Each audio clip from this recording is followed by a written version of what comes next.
नमस्कार दोस्तों, मैं रोहित व्यास शारदा बाल निकेतन की ऑनलाइन क्लास में आप सभी का स्वागत करता हूं।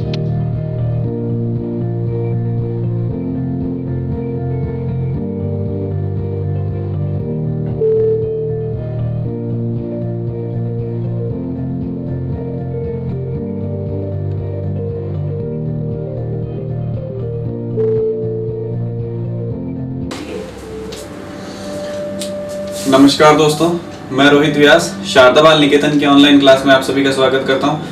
तो पिछले वीडियो में अपना टॉपिक चल रहा था रदरफोर्ड का स्वर्ण पत्र प्रयोग। ठीक है, तो उसके आगे बात करते हैं अपन रदरफोर्ड का स्वर्ण पत्र प्रयोग।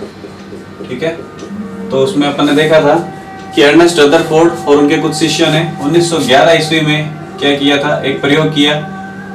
किस पर? एक सोने की पतली पन्नी पर, जिसका जो आकार था वो लिया गया था 10 की घात -7 मीटर।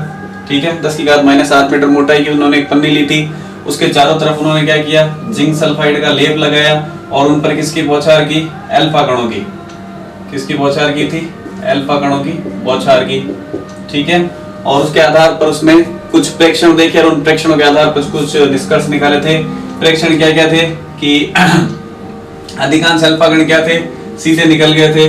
दूसरा प्रेक्षण क्या था कि बहुत कम अल्फा कण जो थे वो अपने पथ से क्या हो गए थे? विचलित हो गए थे। और तीसरा क्या था कि 20,000 अल्फा कणों में से मात्र या लगभग एक अल्फा कण ऐसा था जो वापस उसी पथ पर लौट आया था 180 डिग्री के एंगल पर। ठीक है, और उसके आधार पर उसने निष्कर्ष क्या निकाले थे? पी पहला तो था कि परमाणु का अधिकांश भाग क्या होता है? रिक्त होता है, इसी कारण से अधिकांश अल्फा कण सीधे निकल गए। दूसरा था कि परमाणु में जो जितना भी उसका धनावेश पाया जाता है वो बिखरा हुआ नहीं होता है, वो क्या होता है? एक जगह पर केंद्रित होता है। और उस धनावेशित भाग को उसने क्या नाम दिया? नाभिक नाम दिया था। और तीसरा निष्कर्ष उसने निकाला कि जो नाभिक का आयतन है वो पूरे परमाणु के आयतन की तुलना में क्या होता है? बहुत कम होता है। ठीक है, और इस आधार पर उसने ये इस तरह का परमाणु का एजम्पशन करवाया कि इस तरह का होता है परमाणु। ठीक है, जिसका आकार कितना होता है? 10 की घात -10 मीटर। ठीक है, और उसके मध्य में क्या पाया जाता है? एक धनावेशित भाग पाया जाता है, जिसे अपन क्या कहते हैं? नाभिक कहते हैं। और नाभिक का जो आकार होता है वो कितना होता है? 10 की घात -15 मीटर। ठीक है, और ये अधिकांश भाग क्या होता है? रिक्त होता है। और यहाँ पर क्या होता है? इलेक्ट्रॉन जो है वो घूमते रहते हैं, चक्कर लगाते रहते हैं। ठीक है, और ये जहां चक्कर लगाते हैं उन्हें अपन क्या कहते हैं? कक्षा। ठीक है, या फिर ऑर्बिट, जहां ये इलेक्ट्रॉन्स क्या होते हैं? घूमते रहते हैं नाभिक के चारों ओर। ठीक है, तो ये बातें पिछले वीडियो में अपन ने देखी थी कि ये सारी बातें क्या है? ये कुछ प्रेक्षण और कुछ निष्कर्षों पर रदरफोर्ड पहुंचा था अपने प्रयोग के आधार पर। तो इन निष्कर्षों के आधार पर ही उसने क्या है कि अपना परमाणु का जो मॉडल है उसके कुछ बिंदु दिए थे। ठीक है, ये जो तीन प्रेक्षण थे, तीन प्रेक्षणों के आधार पर 3 निष्कर्ष निकाले और इन निष्कर्षों के आधार पर ही क्या होता है कि वो अपने मॉडल को उसमें जो बिंदु है वो संलग्न करता है। ठीक है, तो देखते हैं उसके आधार पर उसने अपने मॉडल में क्या क्या बिंदु रखे थे।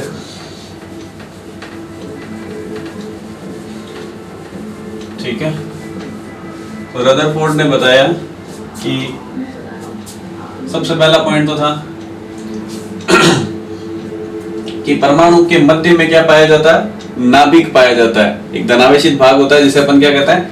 नाभिक कहते हैं। तो पहला पॉइंट होता है कि परमाणु के मध्य में एक धनावेशित भाग नाभिक पाया जाता है। ठीक है, और उसी में उसका सारा द्रव्यमान केंद्रित होता है। ठीक है, ये जो नाभिक है इसी में अपन कह सकते हैं सारा धनावेश यानी पॉजिटिव आवेश और उसका सारा द्रव्यमान यानी परमाणु का सारा द्रव्यमान यहाँ नाभिक में पाया जाता है। ठीक है, पहले तो इस निष्कर्ष पर पहुंचा वो। सेकंड उसने कहा कि ये जो भाग फ्री है, ठीक है, इसमें यहाँ कुछ इलेक्ट्रॉन्स जो है वो क्या होते रहते हैं? चक्कर लगाते रहते हैं। ये इलेक्ट्रॉन क्या है? चक्कर लगाते रहते हैं।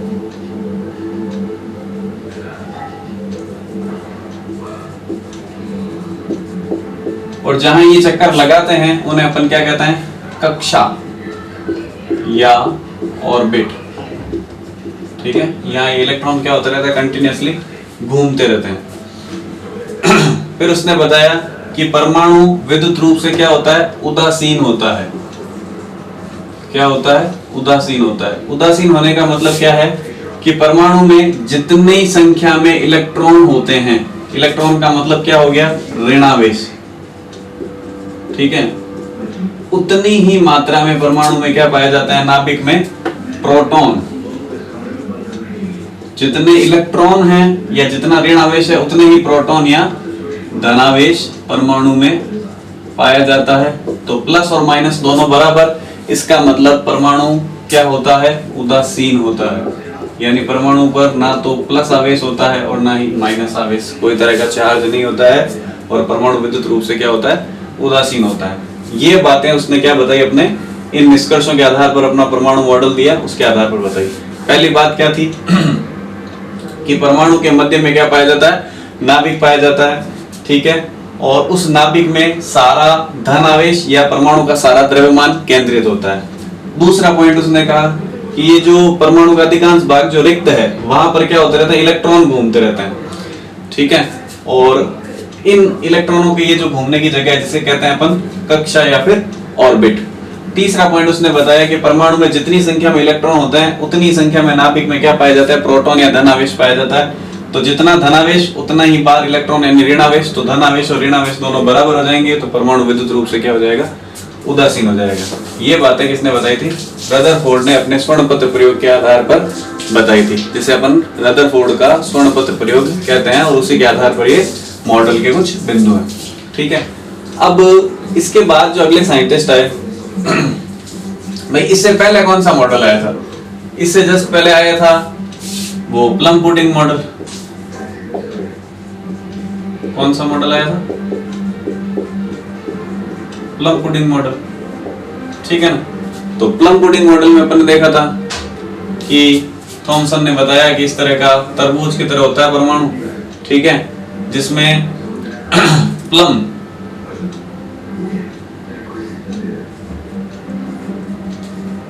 यानी कि इलेक्ट्रॉन्स जो होते हैं यूं बिखरे रहते हैं, ठीक है, और बाकी का जो भाग है वो क्या कहलाता है, पुडिंग यानी कि धनावेश।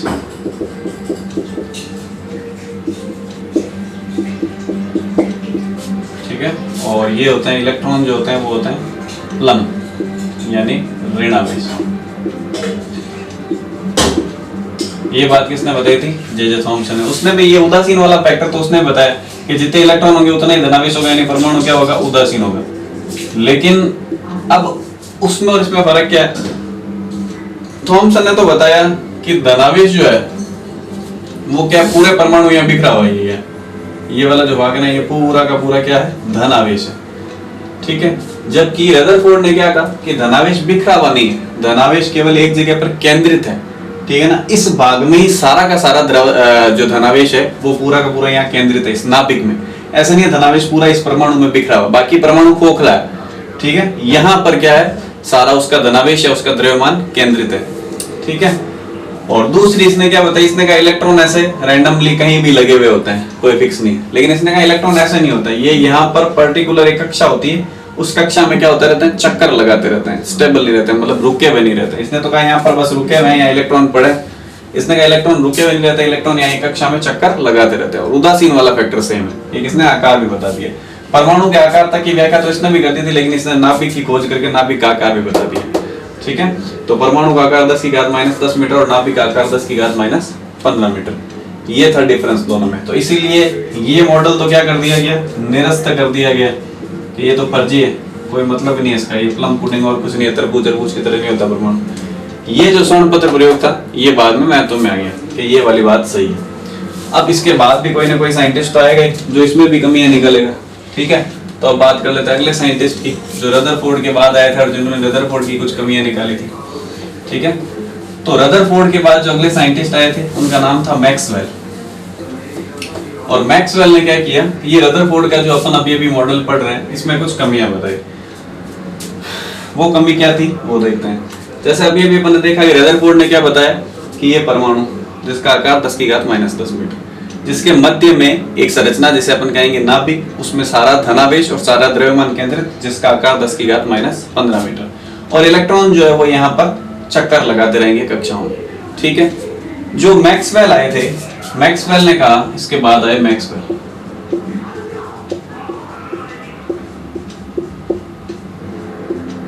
मैक्सवेल खाली इसमें कम ही निकालेंगे, अपना कोई मॉडल नहीं देंगे। मैक्सवेल ने कहा कि अगर आप कह रहे हो कि इलेक्ट्रॉन इसमें चक्कर लगा रहा है, तो कोई भी कण हो या कोई भी पदार्थ हो, ठीक है, जब वो इस तरह से चक्कर लगाएगा, ठीक है, और खासकर जब इलेक्ट्रॉन जब इस तरह से चक्कर लगाएगा तो ये कुछ विकिरण उत्सर्जित करेगा, ठीक है। या फिर अगर अपन शॉर्ट लैंग्वेज में कहें कि ये जब इस तरह से घूमता रहेगा तो ये क्या होगा, थकेगा, ठीक है। ये इस तरह से चक्कर लगाता रहेगा तो क्या होगा, थक जाएगा। इसकी ऊर्जा में क्या आएगी, कमी आएगी। और ऊर्जा में कमी आने के साथ साथ क्या है, अंदर कौन बैठा है, धन आवेश, ये क्या है, ऋण आवेश। दोनों क्या है, विपरीत है एक दूसरे के। विपरीत आवेशों में अपन ने पिछली क्लास में पढ़ा था कि विपरीत आवेशों में क्या होता है, आपस में आकर्षण बल लगता है। अगर एक प्लस आवेश है और एक माइनस आवेश है तो ये प्लस आवेश इसको क्या करेगा, अपनी तरफ खींचेगा, अपनी तरफ क्या करेगा, आकर्षित करेगा, अपनी तरफ खींचेगा। तो ये नाभिक तो चाहता ही है कि सारे इलेक्ट्रॉन क्या होता है, मेरे पास आ जाए और मेरे अंदर आकर मिल जाए, ठीक है ना। इनको ये क्या करता है, अपनी तरफ आकर्षित करता है। तो ये खुद थक रहा है, ये नाभिक इनको अपनी ओर खींच रहा है, तो क्या ये यहाँ पर घूमते हुए रह सकते हैं क्या? ये क्या हो जाएगा, इनका जो पथ है मैक्सवेल के अनुसार कि ये जो इलेक्ट्रॉन है वो ऐसे गोलाकार पथ में या वृत्ताकार पथ में गति नहीं करेंगे। ये इलेक्ट्रॉन धीरे धीरे क्या होते रहेंगे, सर्पिलाकार पथ में गति करने लग जाएंगे। सर्पिलाकार, जैसे सांप कुंडली लगा के बैठता ना, उस तरह से सर्पिलाकार पथ में गति करते करते और आखिर में जाकर कहाँ गिर जाएंगे, ये जो नाभिक है उस नाभिक के ही अंदर गिर जाएंगे, ठीक है। और अगर इलेक्ट्रॉन नाभिक के अंदर जाकर गिर गए तो फिर तो क्या हो गया, परमाणु का स्थायित्व ही खत्म हो गया, ठीक है। क्यों, परमाणु और है क्या, धन आवेश और ऋण आवेश। जब ये दोनों आपस में मिल जाएंगे तो परमाणु में और बचेगा क्या फिर। और अगर परमाणु ही नहीं है प्रकृति में तो इसका मतलब प्रकृति में कुछ है ही नहीं, क्योंकि अपन ने बात की थी स्टार्टिंग में, हर चीज परमाणु से मिलकर ही बनी है। प्रकृति का प्रत्येक छोटे से छोटा कण, प्रत्येक अणु, यौगिक तत्व, सारे के सारे किससे मिलकर बने, परमाणु से मिलकर बने। अब मैक्सवेल के हिसाब से तो ये पूरा का पूरा मॉडल प्रकृति के विपरीत जा रहा है, क्योंकि ये कह रहा है कि इलेक्ट्रॉन इस तरह से घूमेंगे। मैक्सवेल ने कहा अगर ये घूमेंगे तो इनकी ऊर्जा में क्या आएगी, कमी आएगी। तो ये वृत्ताकार पथ पर घूमता हुआ क्या हो जाएगा, सर्पिलाकार हो जाएगा। यूं गोल गोल नहीं घूम के ये अंदर की तरफ आकर्षित होता रहेगा और आखिर में जाकर किसमें मिल जाएगा, नाभिक के अंदर ही गिर जाएगा।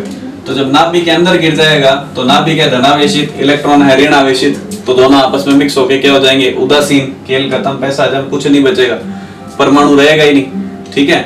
और परमाणु ही नहीं रहेगा तो प्रकृति ही कैसे होगी, ठीक है। तो इस तरह से क्या हुआ, ये मैक्सवेल ने ये कमी निकाली और इस कमी को क्या है, अर्नेस्ट रदरफोर्ड दूर नहीं कर पाए, ठीक है।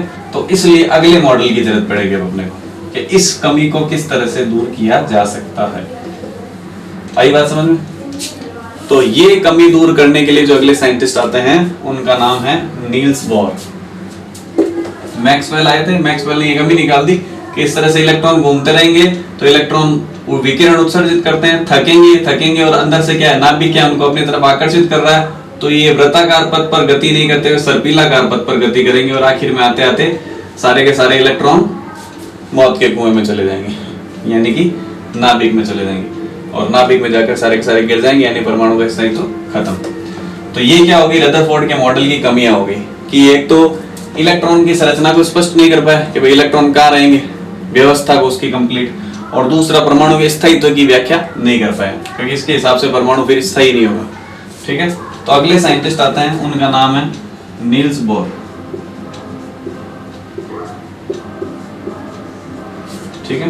तो लगभग 1911 ईस्वी में इन्होंने दिया था रदरफोर्ड ने। इसके जस्ट एक साल के बाद में 12 का कुछ बुक्स में आपको 13 भी मिल जाएगा, ठीक है। तो इस 1912-1913 ईस्वी के आसपास नील्स बोर का परमाणु मॉडल आया था, जिसमें उन्होंने रदरफोर्ड के परमाणु मॉडल में जो कमियां थी उन कमियों को क्या है, दूर किया था।